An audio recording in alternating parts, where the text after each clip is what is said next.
नमस्कार, मैं हूं राजेश कुमार। देश में कोरोना के जो मामले हैं वो 12 लाख के पार जा चुके हैं, जबकि मरने वालों की संख्या 29,861 तक पहुंच गई है। पूरी दुनिया में हम इस वक्त तीसरे नंबर पर हैं। धीरे धीरे हर राज्य में ये वायरस अपने पैर पसार रहा है। अगर बात करें देश के सबसे बड़े सूबे उत्तर प्रदेश की, तो प्रदेश में कोरोना वायरस के सारे रिकॉर्ड टूट चुके हैं। राज्य में बीते 24 घंटे में कोविड-19 के सबसे ज्यादा 2,308 मामले आए। ये एक दिन में नए मामलों की अब तक की सबसे ज्यादा संख्या है। कुल संक्रमितों की जो संख्या है वो 55,558 तक पहुंच गई है। 24 घंटे में 34 मरीजों की मौत हुई है।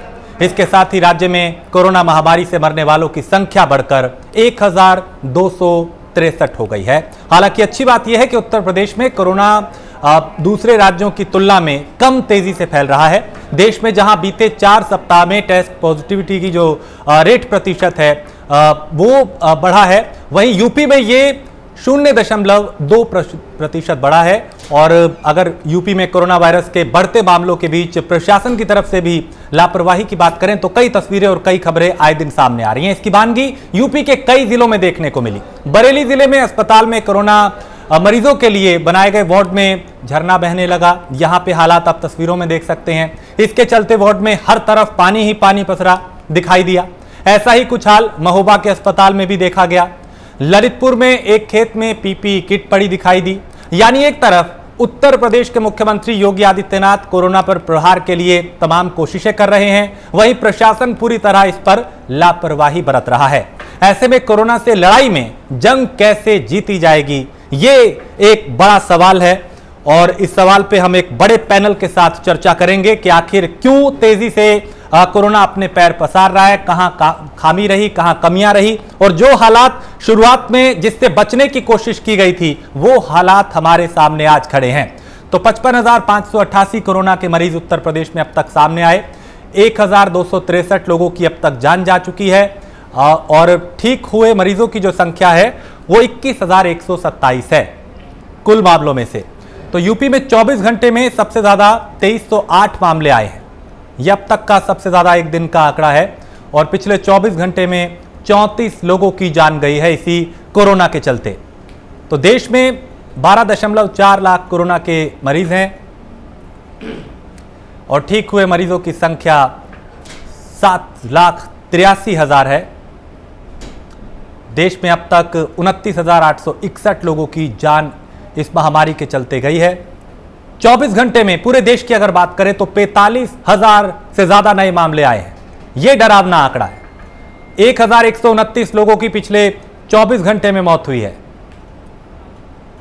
तो ये जो अब आंकड़े आए दिन सामने आ रहे हैं, इनसे बचने की तमाम कोशिशें की गई। लॉकडाउन लगाया गया, दूसरे कई नियम बनाए गए, कायदे बनाए गए, कानून बनाए गए, लेकिन तस्वीर हमारे सामने जो आज सामने आ रही है वो डरावनी है और वो ये बताती है कि खामियां कई रही हैं। व्यवस्था की जो तैयारी होनी चाहिए थी वो पूरी नहीं थी।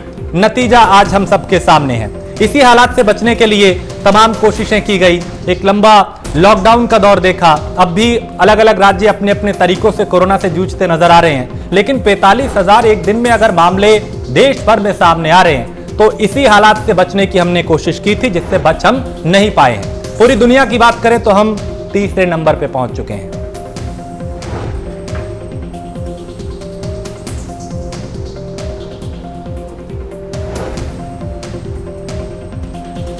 तो 24 घंटे में उत्तर प्रदेश में ही 34 लोगों की जान चली गई। यूपी में अब तक कुल 55,588 जो मामले हैं वो सामने आ चुके हैं। 1,263 लोगों की जान गई और ठीक हुए मरीजों की संख्या 21,127 तक पहुंची है। लेकिन अगर जिस तरीके से आंकड़े बढ़ रहे हैं वो डराते भी हैं और ये बताते भी हैं कि व्यवस्थाएं किस तरीके की है। और उससे ज्यादा दुखद बात ये कि प्रशासनिक जो तैयारियां हैं वो नाकाफी हैं। कहीं अस्पताल तालाब में तब्दील हो चुका है, कहीं क्वारंटीन सेंटर की बदहाल तस्वीरें सामने आ रही हैं उत्तर प्रदेश के ही अलग अलग इलाकों से। वो भी तब जब रोजाना टीम 11 के साथ मुख्यमंत्री बैठक कर रहे हैं, समीक्षा करते हैं, रणनीति बनाते हैं, मंथन करते हैं, नए नियम बनाते हैं।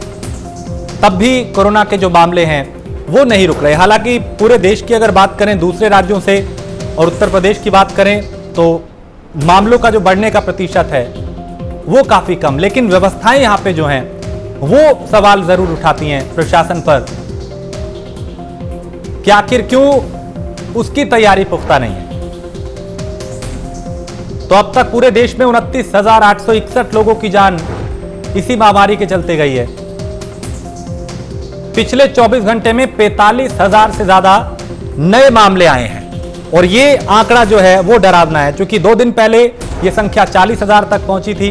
उससे पहले हमने वो दौर भी देखा जब 1,000, 5,000, 10,000, 15,000, 20,000 तक के मामले धीरे धीरे वक्त के साथ बढ़ने लगे थे और अब ये संख्या इतनी ज्यादा हो चुकी है कि इस पे अब काबू पाना ऐसा लगता है जैसे मुश्किल होता जा रहा है। और आने वाले वक्त में कितनी बड़ी चुनौती होगी ये हम सबके सामने है।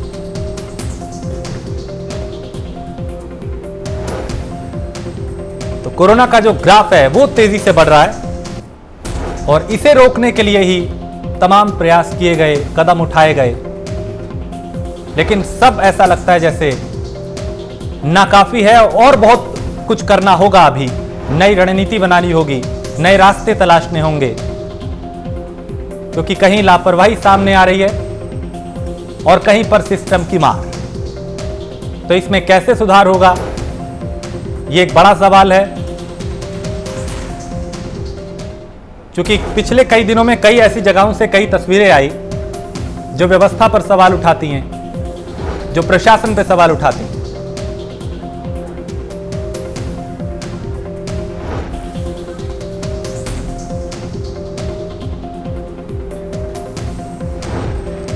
तो इस पे हम चर्चा करेंगे और हमारे साथ एक बड़ा पैनल जुड़ा है जिससे हम जानने की कोशिश करेंगे कि आखिर ये जो हालात हैं वो क्यों है। हमारे साथ हरीश चंद्र श्रीवास्तव हैं, भारतीय जनता पार्टी के प्रवक्ता, प्रेम कुमार है हमारे साथ, वरिष्ठ पत्रकार, राहुल तलान है राजनीतिक विश्लेषक और डॉक्टर चिन्मय गुप्ता सीनियर फिजिशियन है।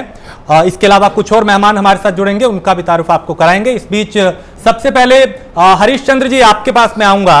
और सर, जो दावे जो वादे कागजों में किए जा रहे हैं, फाइलों में किए जा रहे हैं, वो जमीन पे हमें नजर नहीं आ रहे। बदहाल तस्वीरें कभी लखनऊ से सामने आती हैं, कभी महोबा से और कभी कोई दूसरी जगह से। ऐसा क्यों है? नहीं, देखिए, इतना बड़ा प्रदेश है, अपवाद स्वरूप कुछ चीजें सामने आती हैं और जो शिकायतें हैं, जो समस्याएं सामने आती हैं, सरकार उसको त्वरित उसके निराकरण करने का भी कार्य करती है। मैं ये नहीं कहता कि सब जगह 100% एकदम व्यवस्थाएं दुरुस्त हैं, लेकिन प्रयास यही है कि 100% व्यवस्थाएं दुरुस्त हों, लोगों को समय से इलाज मिले, समय से जांच हो, घर घर इसीलिए सर्विलांस और स्वास्थ्य कर्मी जा करके जांच कर रहे हैं, सर्वे कर रहे हैं। वो केवल इसीलिए कि अगर कहीं भी इस तरह के लक्षण पाए जाते हैं, जुकाम, बुखार, इस तरह के लक्षण पाए जाते हैं, तो उनकी जांच करके और उनका समुचित इलाज हो सके।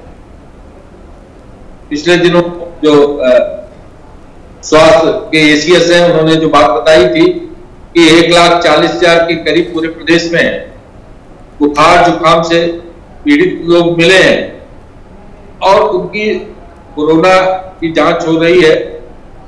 जो लोग भी उसमें कोरोना संक्रमित पाए जाएंगे उनको समुचित मेडिकल एड या जहां भी उनको अगर वो आवश्यकता हुई तो उनको अस्पताल में भर्ती किए जाएंगे और चिकित्सा उनकी प्राप्त होगी।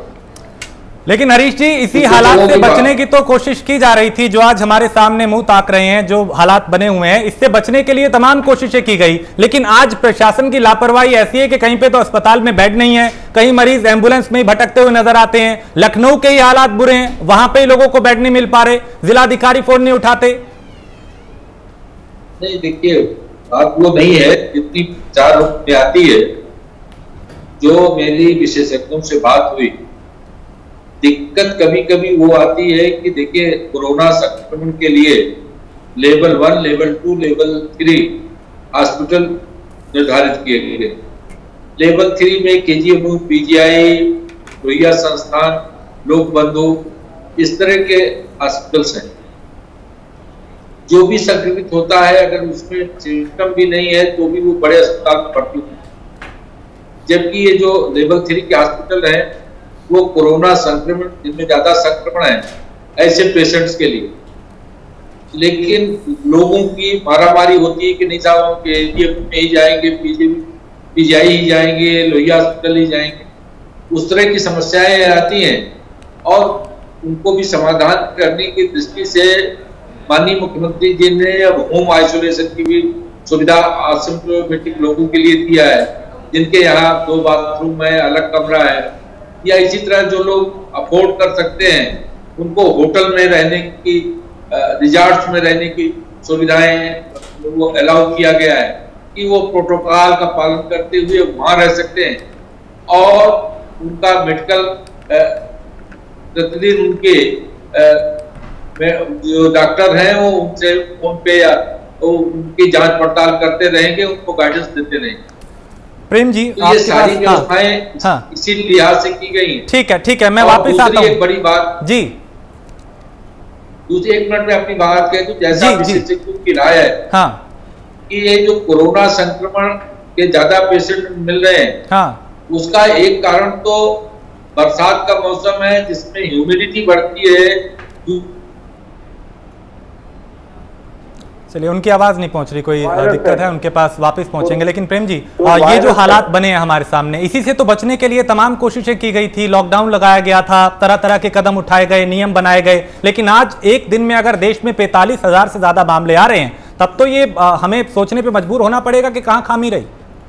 देखिए राजेश जी, पहले जो भाषा होती थी, यही प्रवक्ता जी बीजेपी के हुआ करते थे, और जो दावे होते थे वो थे कि हम और प्रदेश से अच्छा कर रहे हैं, और उसके दावे हुआ करते थे। लेकिन अभी स्थिति में ये फर्क आया है कि एक बेबसी दिख रही है जवाब में। वो ये है कि अब जैसे पिछले 1 हफ्ता में 7 दिनों में ही लगभग 15,000 केसेस आए। तो ये स्थिति नहीं थी। पहला 10,000 जब हम लोग पहुंचे थे, 1,000 से 10,000 उत्तर प्रदेश में, तो लगभग 20 दिन का समय लगा था। देश के किसी भी प्रदेश के मुकाबले बहुत स्लो गति थी हमारी 1 से 10,000 पहुंचने में। उसके बाद 15 दिन लगा, फिर 8 दिन लगे, और अब ये स्थिति है कि 6 दिन में 10,000 का फिगर आ रहा है। तो ये मानते हुए भी कि उत्तर प्रदेश देश का सबसे बड़ा प्रदेश है, फिर भी हम उस समय पाकिस्तान से अपनी तुलना कर रहे थे, और पाकिस्तान के डॉन के अखबार और संपादक को बोल रहे थे कि आप बधाई के पात्र हैं कि आप उत्तर प्रदेश की तारीफ कर रहे हैं। तो वो जो तारीफ थी वो आज गुम हो गई दिखती है। कई इसमें उत्तर प्रदेश के मुकाबले हम देखें तो जरूर आंध्र प्रदेश, सीमांध्र या कर्नाटक, इन प्रदेशों में तेजी से संक्रमण बढ़ा है। इसलिए उत्तर प्रदेश की पोजीशनिंग पीछे ही है, बहुत आगे नहीं गई है। एक समय आगे गई थी, 5वें नंबर पर था, अभी पीछे है। लेकिन इसमें उत्तर प्रदेश में जो संक्रमण में तेजी आई है उससे कोई फर्क नहीं पड़ता है। और जो देखिए इसमें चिंता की बात क्या होती, चिंता की बात ये है कि आश्वस्त ना हो हम कि हमने कोरोना से जीत लिया है। हम अपनी पॉलिसी में कोई ऐसा बदलाव न करें जिससे कोरोना की लड़ाई कमजोर पड़ जाए। जैसे 1 महीना पहले जो टेस्टिंग को व्यापक पैमाने पर अडॉप्ट किया गया, पूरे देश में टेस्टिंग बढ़ी। आज भी उत्तर प्रदेश में भी 40,000 टेस्टिंग हो रही है पर डे। ये पहले नहीं थी, पहले 8,000 10,000 हो रही थी। ये 1 महीने में ये हमने उपलब्धि पाई है। तो ये चीज जो था उससे 1 महीना पहले, यानी मई से जून के बीच 1 महीने तक पूरे देश में जो टेस्टिंग पॉलिसी पर यू टर्न ले लिया गया था कि कम से कम टेस्टिंग, जब तक डॉक्टर लिख के नहीं देंगे तब तक टेस्टिंग नहीं होगी। उसका खामियाजा देश को भुगतना पड़ा है। ये सिर्फ मैं उत्तर प्रदेश की बात नहीं कर रहा, ठीक है, वो ये है तो उत्तर प्रदेश भी भुगता है। लेकिन यही वो चीज है, पॉलिसी में अभी बहुत अच्छी ठीक पॉलिसी चल रही है। अधिक से अधिक टेस्टिंग हो, अधिक से अधिक ट्रेसिंग हो, और अधिक से अधिक ट्रीटमेंट हो। इस पॉलिसी को हम जितना अच्छे तरीके से अमल में लाएंगे, हमें उसके अच्छे नतीजे मिलेंगे। ठीक है जी। डॉक्टर चिन्मय हमारे साथ हैं। डॉक्टर साहब, आपसे मैं जानना चाहूंगा कि तमाम कोशिशें की गई, जब शुरुआती दौर कोरोना का हमने देखा कि मार्च में ही लॉकडाउन लगाया गया ताकि ऐसे हालात ना बने, लेकिन आज जिस तरह के हालात हैं वो जरूर हमें सवाल उठाने पे मजबूर करते हैं कि दुनिया में हम 3रे नंबर पे आ गए हैं कोरोना के मामले में। एक दिन में अगर 45,000 से ज्यादा मामले पूरे देश में आ रहे हैं तो ये चिंताजनक है। देखिए, मैं ये कहना चाहता हूँ, जैसे हमारे इंडिया में टोटल केसेस हाँ। और यूपी में जो हमारे केसेस हैं वो 55,000 को टच करने वाले हैं, या थोड़े उससे ऊपर हो गए होंगे। उससे ऊपर हो गए। हाँ, तो अब मैं इसमें कहना चाहता हूँ, देखिए जहाँ जैसे जैसे हम लोग टेस्टिंग, आजकल rapid testing, rapid antigen testing जो आ गया है, जैसे जैसे हम टेस्टिंग बढ़ाएंगे, जैसे यूपी में बताया प्रेम जी ने उन्होंने कि 48,000 टेस्टिंग करी है उन्होंने लास्ट 24 आवर्स में। तो जैसे जैसे टेस्टिंग बढ़ाएंगे वैसे वैसे हम लोगों को पॉजिटिव केसेस मिलेंगे, इसमें कोई डाउट नहीं है। लेकिन हम लोग को पॉजिटिव केसेस आ रहे हैं, उससे इतना चिंताजनक बात नहीं, जितना चिंताजनक बात है कि हमें उन लोगों को ट्रीट करना है और मोर्टेलिटी रेट कम करना है। हाँ। और मैं तो रिक्वेस्ट करूंगा कि हम लोग यूपी में 22 करोड़ की जनता है, पूरा इतना पॉपुलेशन है, ठीक है, और हाँ, थोड़ा सा जो हमने लॉकडाउन जो ठीक है। चिन्मय जी, आपकी आवाज़ में थोड़ी दिक्कत आ रही है, मैं वापस आपके पास आऊँगा, लेकिन इस बीच राहुल आपके पास मैं अगर आपका जिक्र करूँ तो जिस तरीके के हालात बने हैं, हमने तमाम कोशिशें की, लेकिन एक तरफ तो डॉक्टर्स अपने मेहनत कर रहे हैं, लोगों को लगातार रिकवर कर रहे हैं, की मार है, उससे कैसे बचा जाएगा? कहीं अस्पताल में तालाब बन चुका है, कहीं पे छत चोरी है, कहीं पे झरने छत से निकल रहे हैं, इन व्यवस्थाओं से कैसे लड़ा जाएगा? देखिए, निश्चित तौर पे की व्यवस्थाओं से लड़ा जाए, अच्छी व्यवस्था दी जाए, वो उसके लिए तो जिम्मेदारी प्रशासन की है, लेकिन हमारी भी कुछ सामाजिक जिम्मेदारी है। ठीक है, जैसे सर ने बोला, प्रेम सर ने बोला कि पाकिस्तान ने वो जो डॉन के संपादक थे उन्होंने उत्तर प्रदेश की बड़ाई की, तो हम उनको भी थैंक यू बोल रहे थे। देखिए, मुझे क्या दिक्कत है कि हमारी सरकार की एक जिम्मेदारी है, सरकार उसमें फेल होती है, जनता तय कर देगी, चुनाव आते हैं, सरकार बदली जा सकती है, इसमें कोई शक नहीं है। हाँ। लेकिन जनता की भी एक जिम्मेदारी है। हम जब पैंडेमिक में तो जनता को जो सरकार कुछ निर्देश दे रही है कि हमें बाहर नहीं निकलना है, बाहर निकलना है तो पूरा प्रोटेक्शन के साथ निकलना है, मास्क पहनना है और ये प्रोटेक्टिव गियर्स पहनने, ये सारी चीजें, तो हमें उस चीज की भी जिम्मेदारी समझनी पड़ेगी, जनता को समझनी पड़ेगी।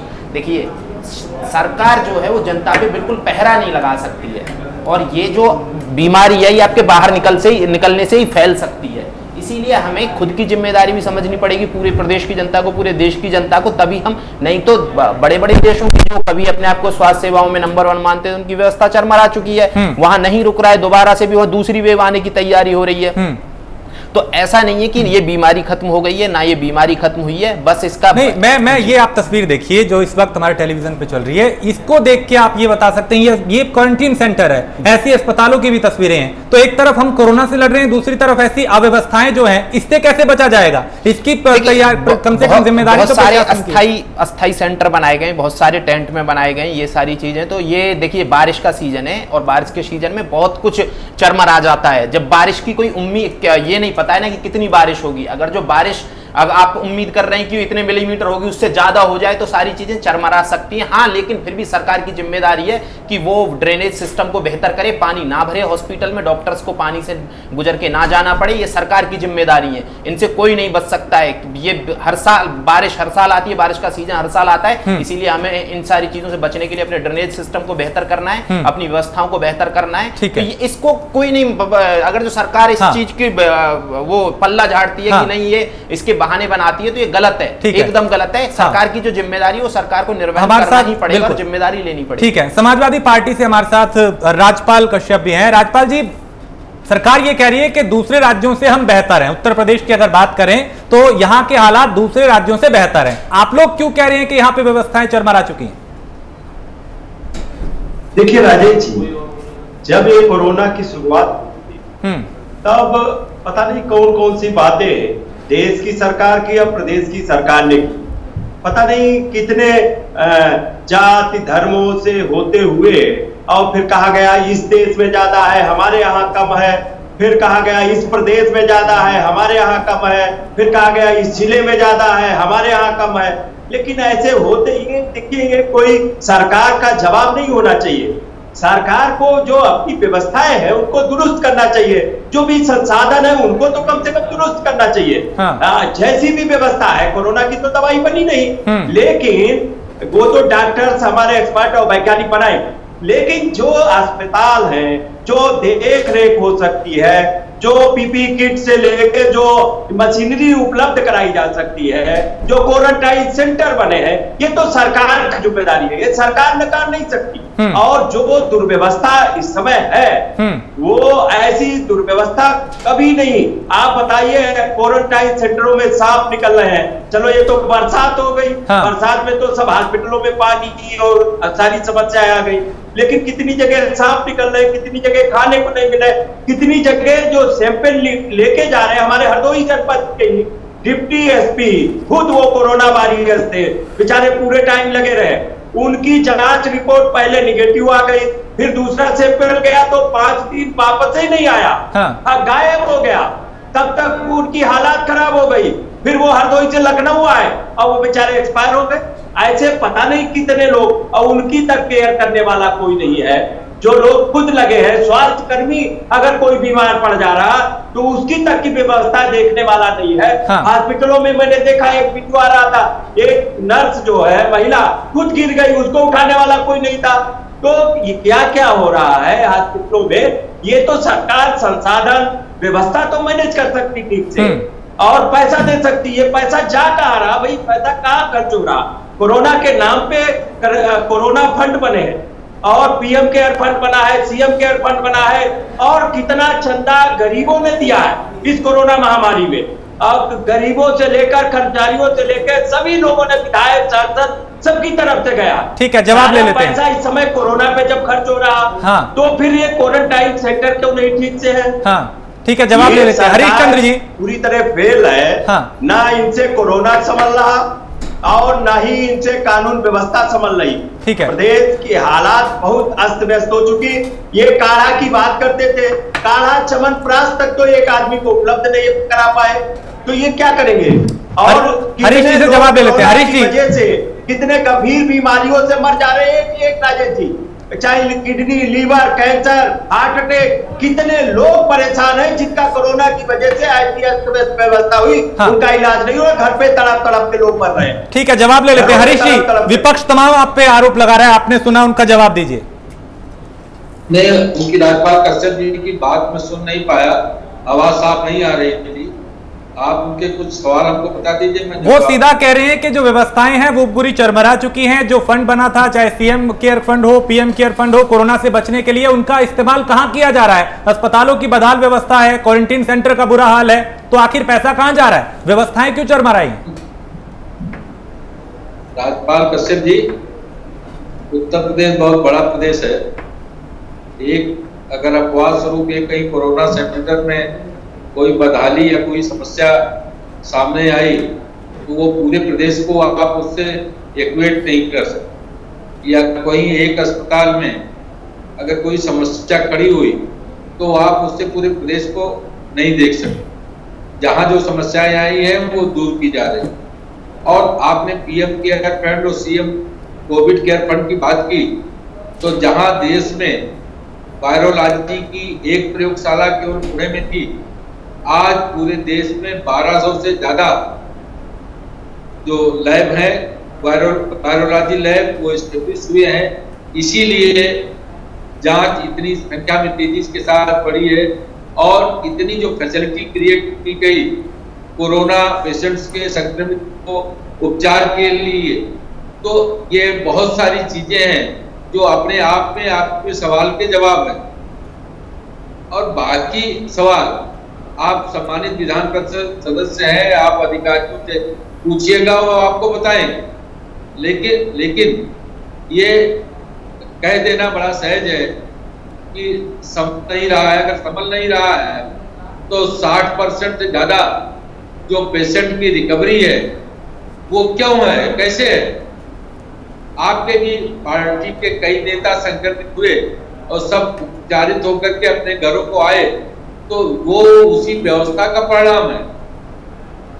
और बहुत सारे जो नागरिक हैं जिनको कोरोना का संक्रमण हो गया, वो उपचारित होकर के जब आते हैं घर, तो आप उनका अनुभव पूछिए कि किस तरह से डॉक्टर और सरकार ने वो व्यवस्थाएं उनको उपलब्ध कराई जिससे उनको जिंदगी वापस मिले। ये निरंतर सरकार उस पर काम कर रही है। वो कानून व्यवस्था हो, चाहे स्वास्थ्य सेवाएं है, जो भी सवाल आप उठा रहे हैं उसके रोज जवाब आपको मीडिया माध्यमों से मिल जाते हैं, जिस तरह से सरकार का काम है। अब आप विपक्ष में हैं, विपक्ष की भूमिका के नाते आप उसको स्वीकार नहीं करना चाहते, तो ये आपकी मजबूरी है। राज्यपाल जी, सुना आपने पूरा जवाब, संतुष्ट हैं अब इससे? राजेश जी, एक तो आवाज तो हमारे बीजेपी के प्रवक्ता महोदय है उनकी नहीं साफ आ रही। अच्छा, उनको आपकी आवाज नहीं जा रही साहब, आपको उनकी नहीं आ रही। मैं हूं सर इस आवाज को आप तक पहुंचाने के लिए। वो यही कह रहे हैं कि सब कुछ ठीक है, व्यवस्थाएं एक आध जगह पे थोड़ी सी लाचार है, वहां पे बेहतर किया जा रहा है और हम ठीक उसमें है, आगे अच्छा किया जा रहा है। नहीं, देखिए उन्होंने तो ताली और थाली पहले ही बजवा दी थी, कोरोना को खूब ताली थाली बजवाई, कहा यही इलाज है, ऐसा मोमबत्ती जलवा दी और पता नहीं क्या क्या उन्होंने किया। लेकिन और ये कोरोना कई देशों से होते हुए आया, इनको अपने एक्सपर्टों को लगाना चाहिए था जब बीमारी आने वाली थी। और समाजवादी पार्टी के राष्ट्रीय अध्यक्ष ने पार्लियामेंट में बहुत पहले कहा था कि अभी तो ये बीमारी हवाई जहाज से आ रही और जिस दिन ट्रेन और बसों से चल देगी उसकी क्या हालात होगी। लेकिन इन्होंने तो व्यवस्था के नाम पे तो श्रमिकों तक तो घर नहीं पहुंचा पाए, इनकी 70-80 हजार बसें खड़ी रह गई। हाँ, ठीक है, ये सब बातें हम कर चुके हैं। हाँ बिल्कुल राज्यपाल जी, इन पे तमाम सवाल पूछे जा चुके हैं और आए दिन हमने डिबेट की, चर्चा की, सरकार से भी सवाल पूछे। प्रेम जी, जिस तरीके के ये हालात हैं, तस्वीरें जो हैं वो यही बता रही हैं कि व्यवस्थाएं ठीक नहीं है। हमें कोरोना से तो लड़ना है लेकिन दवा उसकी है नहीं, लेकिन अच्छी व्यवस्था करके कम से कम लोगों को बचाया जा सकता है। अब कहीं जैसे पानी छत से टपकता नजर आ रहा है, एक झरना पूरा बह गया और एक जगह किन्हीं कई तस्वीरें ऐसी सामने आई हैं, तो ये बताती है कि प्रशासन नाकाम हो रहा है हालात से लड़ने के लिए। देखिए, इसमें कहीं न कहीं ये बात भी है कि अपने देश में व्यवस्थागत जब भी बात आती है तो हम अपनी कमी ज़्यादा देखते हैं और वो सामने आती है, और जब चुनौती की घड़ी होती है तो वो ज़्यादा खुल करके सामने आती है। ये एक सच्चाई है। हम एक बात कहना चाहते हैं जो रिकवरी को लेकर के कही जा रही है। हाँ। वो ये बात है, अभी आपने देखा होगा दिल्ली में एक सर्वे हुआ, उस सर्वे में रैंडमली जो सीरो सर्वे आया उसमें 23.8% आबादी दिल्ली की ये मानी गई कि उनको एंटीबॉडी उनमें डेवलप हो चुका है। इसका मतलब ये हुआ कि 23.8% आबादी को कोरोना हो भी गया। हाँ। और वो ठीक भी हो गया। हाँ। और इसको अगर हम इक्वेट करते हैं जनसंख्या में तो दिल्ली की आबादी का अगर हम 1.9 करोड़ माने तो इसका मतलब यह है 23.8% का मतलब लगभग 45.5 लाख लोग उनको कोरोना हो भी गया और वो ठीक भी हो गए। हाँ। तो ये रिकवरी जो है, अब इसका श्रेय अगर कोई लेना चाहे कि हमने कुछ अच्छी व्यवस्था कर दी। हाँ। हमने तो कल्पना भी नहीं की थी कि हाँ। ऐसा फिगर होगा। आप ये अगर फिगर है इक्वेट करने पर तो ये अमेरिका से ज्यादा कोरोना दिल्ली में हो गया। अमेरिका में तो 40 लाख की संख्या भी पहुंच रही है। तो ये जो स्थिति है, तो ये स्थिति ये बताती है कि हमारे यहाँ एक नैसर्गिक क्षमता भी है कोरोना से लड़ने की। हमारे यहाँ BCG टीका का फैक्टर भी है। हाँ। हमारे यहाँ स्वच्छता का संस्कार भी है। हमारे यहाँ हल्दी खाने से लेके, अदरक खाने से लेके, गार्गल करने और काढ़ा पीने तब हर तरह का संस्कार है। सर्दी खांसी से हर मौसम से लड़ने की परंपरा है। तो इस वजह से ये अज्ञात और जो सुकून देने वाले रिजल्ट हैं हाँ। वो सामने हैं। हाँ। और शायद यही वजह है कि हम ये कह सकते हैं कि ईश्वर हमारे साथ है, कि किसी किस्म का आशीर्वाद है हमारे ऊपर कि इतनी अव्यवस्था रहने के बावजूद हम जो है संख्या के मामले में भी देखें तो हम अभी काफी हद तक हम सुकून कर सकते हैं, लेकिन इसमें किसी व्यवस्था को क्रेडिट नहीं जाता। बिल्कुल, ये मैं कहना ठीक है। डॉक्टर चिन्मय, जिस तरीके के हालात अभी हमारे सामने हैं, इससे हमने बचने की तमाम सरकारों ने कोशिश की कि ऐसे ना हो, लेकिन फिर भी उससे जो सोचा था उससे बहुत ज्यादा हालात खराब हमें नजर आ रहे हैं। अभी अगर हम आंकड़ों की बात करें तो कहां खामी रह गई सिस्टम में जो इस तरह के हालात बने और कैसे इससे बचा जा सकता है? देखिए, there is no doubt that each and every government of every state is trying their best to solve this pandemic। लेकिन मैं इसमें दो चीज़ें, हम लोगों को, मुझे क्या लगता है कि जब तक इसकी कोई वैक्सीन या कोई दवाई नहीं आती जिससे हम इसका इलाज कर सकते हैं तब तक के लिए नॉर्मल पब्लिक, जनता में जागरूकता बढ़ाने की ज़रूरत है। जैसे कि SMS मीन्स मास्क पहने, सैनिटाइजर्स का इस्तेमाल करें और सोशल डिस्टेंसिंग रखें। मास्क नहीं है तो गमछा पहने, रुमाल लगाएं मुंह पे। तो ये दिसंबर तक जो उम्मीद है वैक्सीन आने की तब तक इसमें करें। एक और चीज़ है कि प्रशासन काम अच्छा कर रहा है, वीकेंड लॉकडाउन लगाया जैसे यूपी में योगी जी ने, उसमें थोड़ा सा और करें कि जो रूल्स एंड रेगुलेशंस हैं, एक स्ट्रिक्ट लॉ बनना चाहिए कि जैसे जिसने मास्क नहीं पहना है पब्लिक एरिया में, रोड पे, कहीं पे ऑटो में जा रहा है, कहीं ट्रांसपोर्टेशन में है, कहीं पे भी है, तो उसको मास्क लगाना ज़रूरी है। अगर नहीं लगाते हैं तो उस पर जुर्माना होना चाहिए। जैसे झारखंड की गवर्नमेंट ने, कैबिनेट ने अभी 2 लाख तक का जुर्माना अप्रूव कर दिया है और झारखंड गवर्नमेंट ने कुछ 1 लाख का कुछ रखा है कि इतना जुर्माना होता है अगर मास्क के साथ आदमी नहीं है तो। ठीक है, लेकिन राहुल, इतना अगर जुर्माना इस तरीके का होगा तो क्या वो भी उचित है कि 1 लाख रुपए जुर्माना और उसके बाद 2 साल तक की सजा का वहां पे प्रावधान किया गया है? क्या मतलब हमारे जो अभी हालात हैं, क्या ये उचित होगा? देखिए, पहली बात तो झारखंड जैसे स्टेट की जो आर्थिक स्थिति है, जो पर कैपिटा इनकम है, वो बिल्कुल इस चीज़ की अनुमति नहीं देती है कि वहाँ इतना जुर्माना लगाया जाए। ठीक है, जुर्माना रूल एंड रेगुलेशन का पालन कराने के लिए आपके पास पुलिस है, फोर्स है, आप जगह जगह बैरिकेड लगा सकते हैं, कई जगह किया गया। ये मुझे लगता है ये तो बिल्कुल गलत है। इतना जुर्माना कौन झारखंड में दे पाएगा? देखिए, झारखंड जैसे राज्य में, झारखंड बहुत एजुकेटेड राज्य भी नहीं है, वहाँ इतनी जागरूकता भी नहीं है, तो मुझे लगता है वहाँ ऐसे मामले निकल के बहुत सारे आएंगे और बहुत गरीब जनता है, तो ये बिल्कुल इसको तो आप जस्टिफाई नहीं कर सकते हैं, ये बिल्कुल नहीं है इतना। लेकिन मैं एक और बात कहना चाहता हूं, जैसे प्रेम सर ने बोला, देखिए प्रेम सर को भी थोड़ा बड़ा दिल दिखाना पड़ेगा। वो बोल रहे हैं कि उन्होंने व्यवस्था का इसमें कोई रोल नहीं है, इतना जो ये कोरोना हमारे देश में जो फैला है और उसको जैसे भी कंटेन किया गया है उस तरीके से नहीं बढ़ने दिया गया है, तो ये थोड़ा मतलब मुझे लगता है कि इसको लेके प्रेम सर को थोड़ा बड़ा दिल दिखाना पड़ेगा। ठीक है, हमारे पास हैं, ठीक है, अदरक हम यूज करते हैं, हल्दी भी हम यूज करते हैं, हमारे कुछ ऐसे एटिकेट्स हैं, हमें वैसे रहन सहन हमारा है, साफ सफाई है, वो ठीक है, वो एक विषय हो सकता है कि वो उसका भी रोल रहा हो और उसका रोल है, ये मैं भी मानता हूं। लेकिन आप सरकार ने जो किया है, देखिए भारत जैसे देश में कितना बजट खर्चा किया जाता है स्वास्थ्य सेवाओं में, बहुत कम, मुझे लगता है 1.5 किया जाता है जहां तक मेरी जानकारी है। तो उस देश में अचानक से पेंडेमिक आ जाना और इतना तेजी से फैल जाना कोरोना, और सरकार ने जो व्यवस्था की है, जबकि हमारे पास बजट नहीं है स्वास्थ्य सेवाओं के लिए, तो सरकार ने व्यवस्था की, वो निश्चित तौर पे सराहनीय है। और मैं ये नहीं बोल रहा हूं कि केंद्र सरकार से लेके किसी भी राज्य सरकार ने जहां तक जिसकी जितनी कैपेसिटी थी हर एक राज्य सरकार ने लड़ने की, लेकिन जो अभी लापरवाही आ रही है राहुल, जो लापरवाहियां सामने आ रही है वो तो ले डूबेगी ना सबको। इसीलिए देखिए, जो लापरवाही सामने आ रही है ना, जो अस्थायी सेंटर बनाए गए या कहीं ऐसे किसी स्कूल में क्रिएट कर दिया गया है आपका क्वारंटीन सेंटर, तो ये सारी चीजें, और अगर जो वहां क्या है कि सरकार इस चीज के लिए कोई सरकार तैयार ही नहीं थी कि उसको इतनी बड़ी तैयारी करें। अस्थाई सेंटर में देखिए टेंट लगाए जाते हैं, बारिश अचानक से हो गई जैसे दिल्ली में है, दिल्ली नहीं है, दिल्ली का वैसा ड्रेनेज सिस्टम नहीं है कि इतनी बड़ी बारिश को सहले, जैसी दिल्ली में हुई पानी होगी दिल्ली, एक दो लोग भी मर गए बारिश में। तो ये सारी व्यवस्थाएं जो हैं, हमें देखिए प्रकृति को आप नाप नहीं सकते कि प्रकृति आपको कितना बड़ा झटका दे सकती है। आप अनुमान पहले नहीं कर सकते कि आज से 10 दिन पहले हम सोच रहे दिल्ली में जो बारिश से तो ये प्राकृतिक मार कैसे होगी राहुल? बारिश से बचने का अगर हम साधन नहीं निकाल पाए इतने सालों में, बाढ़ का अगर हम रास्ता तय नहीं कर पाए, तो ये भी तो हमारा खामियां है ना।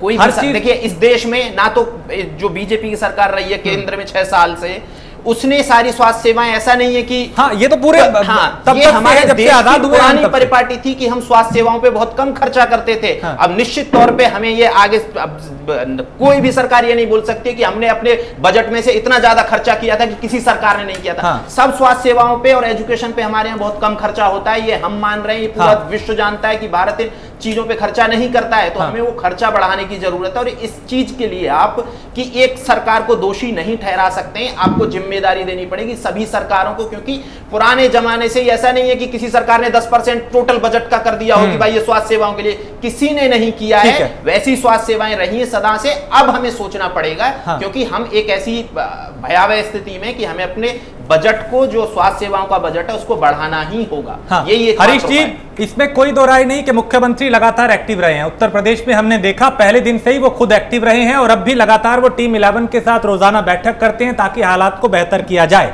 लेकिन जो प्रशासन की लापरवाही सामने आ रही है, वो सरकार के किए कराए पे भी पानी फेरने का काम कर रहे हैं। इससे कैसे बचा जाएगा? नहीं राजेश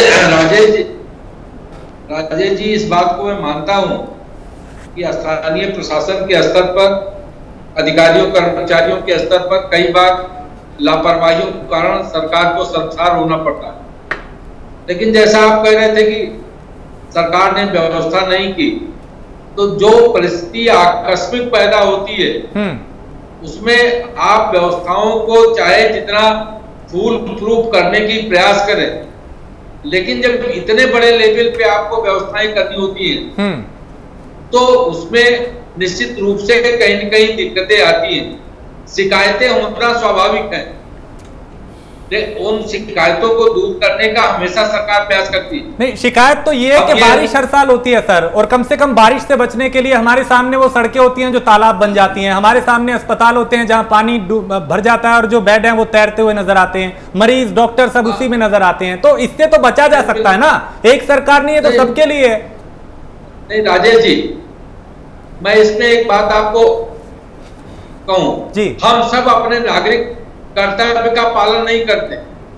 आप ये देखिए, कोई आप शहर सर्वे कर लीजिए, अमूमन आपको मिलेगा कि लोग कूड़ा उठा के नाले में भर देते, जो जल निकासी है उसको अवरुद्ध कर देते हैं, कहीं किसी ने वो नाली के ऊपर ही कुछ बना लिया।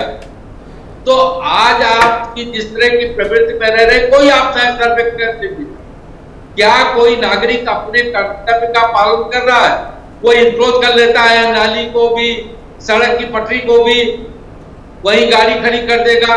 तो इस तरह की जो समस्याएं हैं, ये अमूमन पूरे प्रदेश में आपको देखने को मिलेगी कि लोग अगर अपने नागरिक कर्तव्य के सचेत हों तो संभवतः इस तरह की दिक्कतें न आए। लेकिन आप कहीं मार्केट में देख लीजिए, छोटी से बड़ी मार्केट में, वहां नाली इंक्रोच होगी, नाली पूरी तरह से कूड़े से भरी होगी।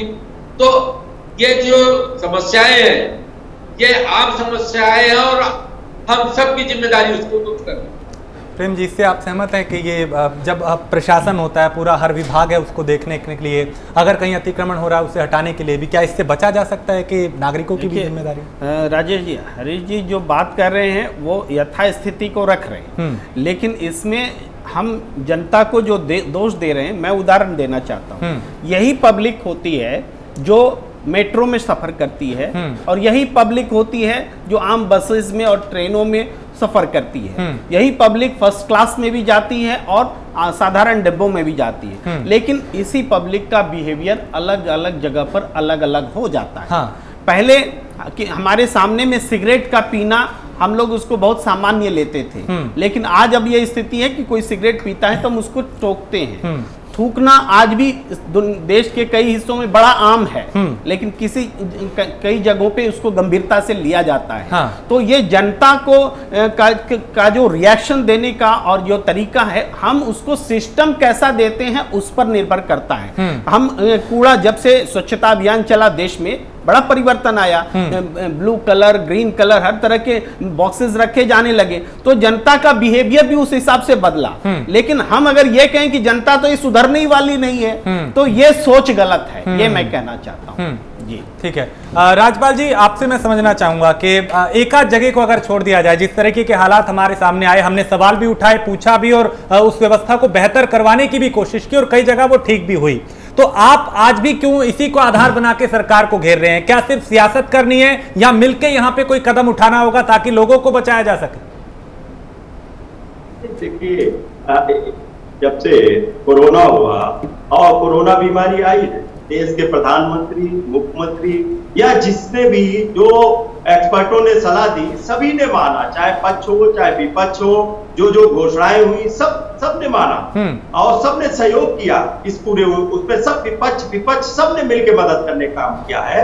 और लेकिन व्यवस्था तो इनकी जिम्मेदारी है, और सीएम 11 टीम बैठक पे बैठक करती है। हाँ। क्या उनको कभी जाके कहीं किसी जिले में भी कोरोना सेंटर का, क्वारंटाइन सेंटर का निरीक्षण करना चाहिए? हाँ। और जिस तरीके की कोई इसमें कोई हॉस्पिटल बना दिया, अरे हम कह रहे हैं व्यवस्था, अब चलो ठीक है, आपने देश के प्रधानमंत्री हमारे उत्तर प्रदेश से जाते हैं, दोबारा देश के प्रधानमंत्री उत्तर प्रदेश से जीत के चले गए, कोई एक हॉस्पिटल पता है उत्तर प्रदेश में जहां बनाया हो एम्स लेवल का, या आपने बनारस में ही बनाया हो, या लखनऊ की राजधानी में बनाया हो?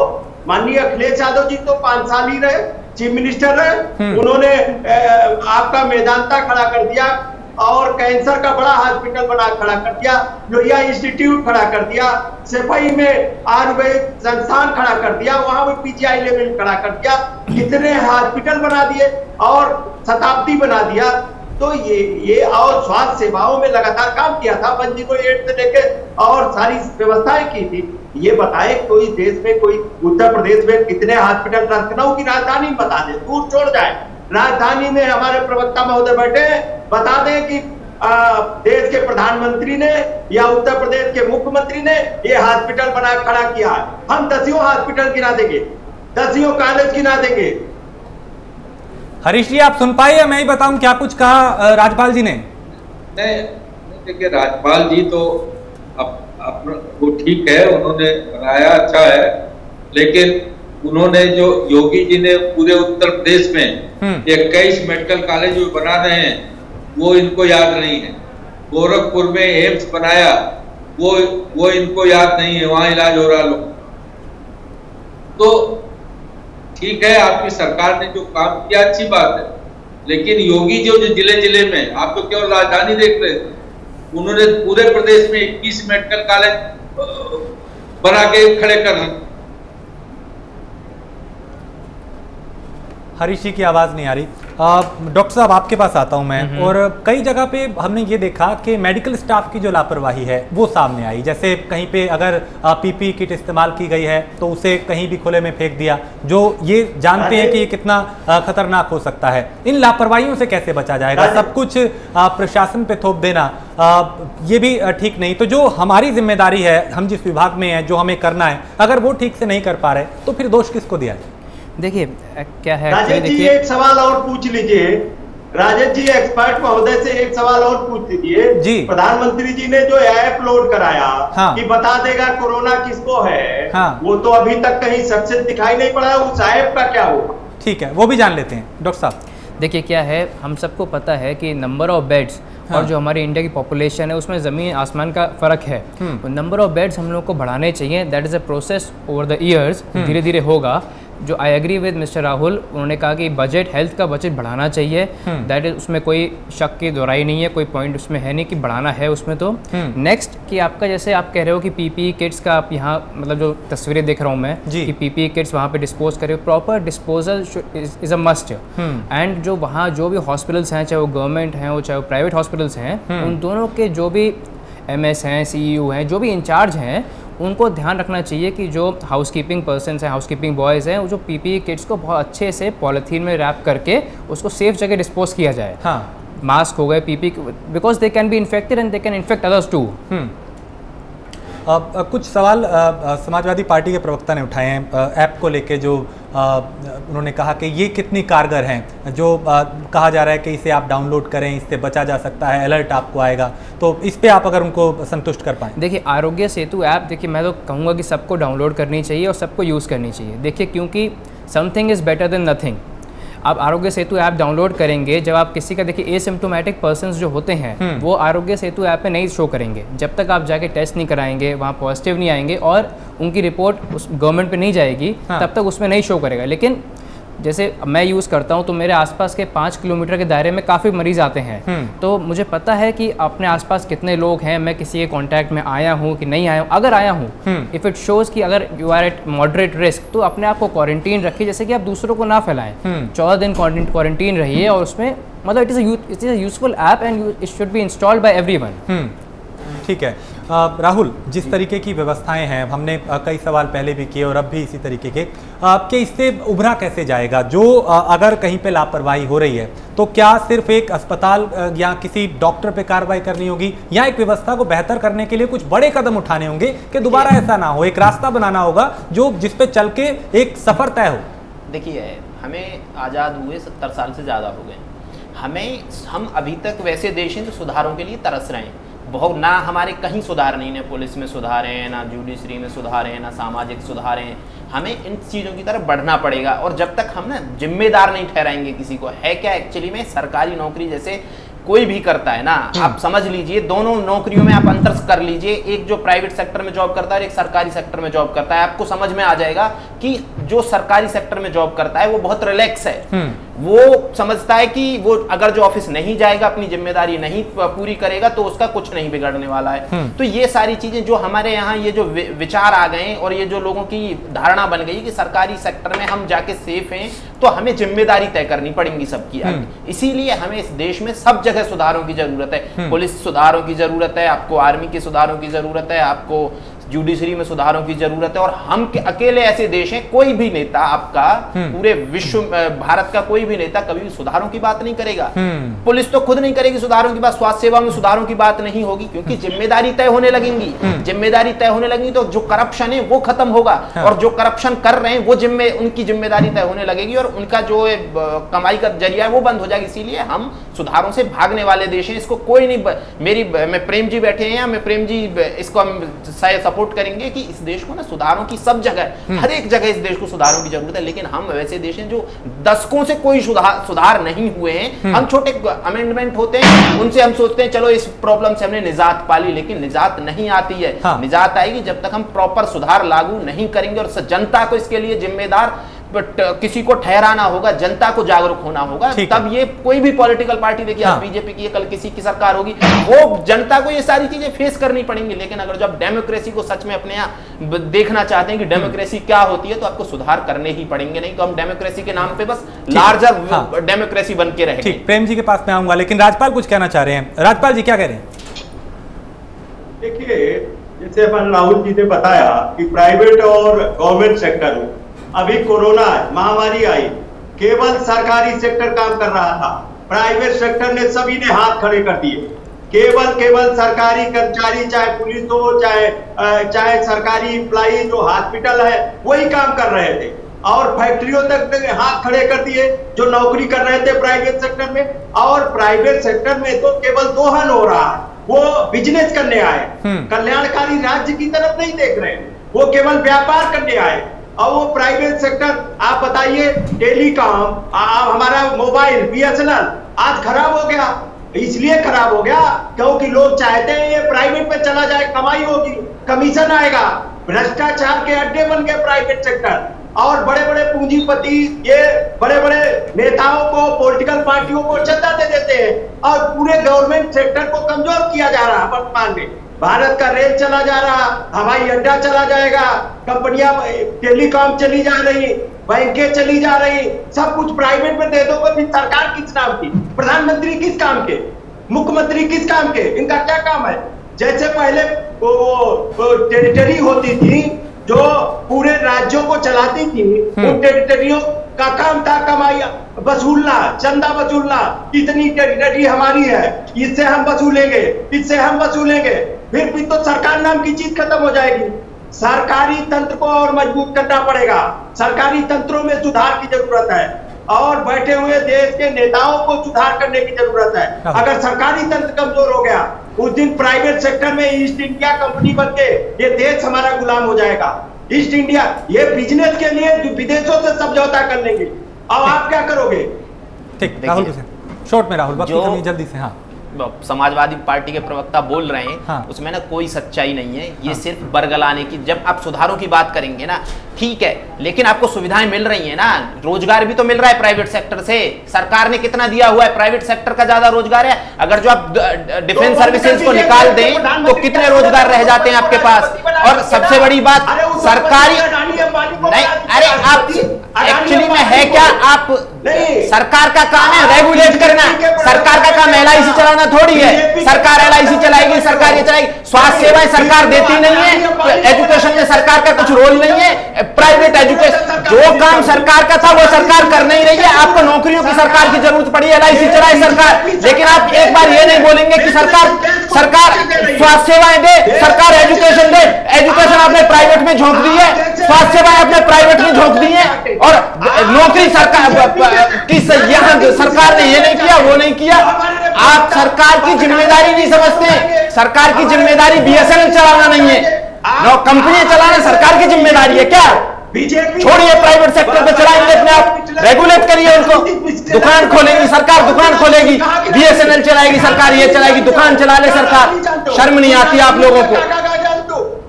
उसमें भ्रष्टाचार फैलाते रहिए, फिर इस पीएसयू में भ्रष्टाचार, उस पीएसयू में भ्रष्टाचार, कि कौन से पीएसयू ऐसे बच्चे जिसमें भ्रष्टाचार नहीं है? और आप नहीं लेते हैं कि प्राइवेट से फंड? कौन सी ऐसी पॉलिटिकल पार्टी जो प्राइवेट से फंड नहीं लेती है? एक बता दीजिए इस देश में सारे के सारे प्राइवेट से फंड लेते हैं। आपकी सरकार नहीं देखी कि प्राइवेट को ठेका आपने नहीं दिया थे क्या? शर्म नहीं आती आप लोगों को? देश का भट्टा बिठा दिया है सबने मिलके। अब बीजेपी ने आप सुधारों की करेंगे? सुधार के नाम पे आपकी पार्टी ने कब जिम्मेदारी लिया सुधारों की? 5 साल सरकार रही आपकी, एक आवाज नहीं आई थी आपकी पार्टी से कि सुधार करेंगे हम। बेच दो देश को, देश को बेच दो। ठीक, हरीश जी कुछ कह रहे हैं? देश का प्रधानमंत्री बना दो, मोदी को हटा दो। सरकार चलाएगी बीएसएनएल और वो सरकार एलआईसी चलाए। नहीं, हरीश जी अपनी बात रखें। जिम्मेदारी नहीं समझ रहे। जानते हो एक बार स्वास्थ्य सेवाओं की बात, स्वास्थ्य सेवा क्यों नहीं? क्यों है स्वास्थ्य सेवा इस देश की प्राइवेट में? राजपाल जी एक सेकंड, ठीक है आ रहा हूं। एजुकेशन पूरी पूरी प्राइवेट में। ठीक, राहुल आ रहा हूं। प्राइमरी स्कूल की हालत देख लीजिए आप। बीजेपी के पढ़ाइए अपने बच्चों को, पढ़ाइए ना प्राइमरी में जाके अपने बच्चों को। ठीक, हो गया हरीश जी। देखिए, मैं राहुल जी की बात से असहमत हूं। सब चीजों को प्राइवेट सेक्टर में देना इलाज नहीं है। व्यवस्थाओं को जवाबदेह बनाने की जरूरत है। सुधार इन व्यवस्थाओं को आंसरेबल और अकाउंटेबल बनाने की जरूरत है। हाँ। सब चीजों को प्राइवेट सेक्टर में क्या भ्रष्टाचार नहीं हो रहा है? हाँ। आज बैंकों की सारी पूंजी खा जा रहे हैं प्राइवेट सेक्टर। एनपीए कर देते हैं, पैसा बैंकों का उठा के लोन लेकर के भाग जाते हैं। तो ये कहना कि प्राइवेट सेक्टर बहुत अच्छा काम कर रहे हैं, ये बहुत ठीक कोरोना पे लौटते हैं सर। ठीक है।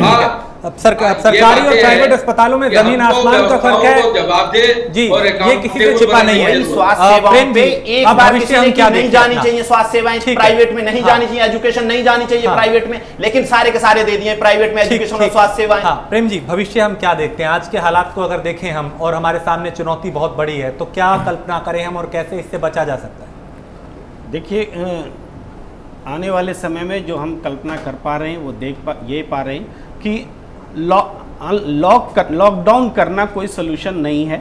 दिल्ली से भी हमने सबक सीखा है। और अनलॉक प्रोसेस में हम अधिक से अधिक अपने सुविधाओं को और स्वास्थ्य सुविधाओं को इतना बेहतर करें ताकि ये हमारा लॉकडाउन का जो पीरियड है वो छोटा हो सके। हम जितना लॉकडाउन कर रहे हैं, कोरोना काल जो है उसको हम छोटा करें। जितना हम लॉकडाउन कर रहे हैं उतना कोरोना काल को बढ़ा रहे हैं। तो कोरोना काल जितना बढ़ेगा, देश की अर्थव्यवस्था उतनी चौपट होगी। और हम दूसरे देशों से भी सबक लें जहां पर कि अनलॉक की प्रक्रिया पहले हुई और वो फिर से वापस उससे उभर गए और हम लंबे समय से जूझ रहे हैं और अभी हमारे सामने हालात बहुत चुनौतीपूर्ण है। आप बहुत शुक्रिया हरीशचंद्र जी, राजपाल जी आपका शुक्रिया, प्रेम जी आपका शुक्रिया, राहुल तलान शुक्रिया, डॉक्टर चिन्मय आपका शुक्रिया इस चर्चा में शामिल होने के लिए। और सवाल अब भी हमारे सामने वही है कि आखिर इस हालात से कैसे बचा जाएगा, क्योंकि एक दिन में पूरे देश में 45,000 से ज्यादा मामले आए हैं जो बताते हैं कि जिससे हम बचने की कोशिश कर रहे थे उस हालात से बच नहीं पाए हैं। अब जरूरत है सावधान रहने की और व्यवस्थाओं को बेहतर करने की। एक ब्रेक के लिए रुकेंगे, ब्रेक के उस पार कुछ और खबरें।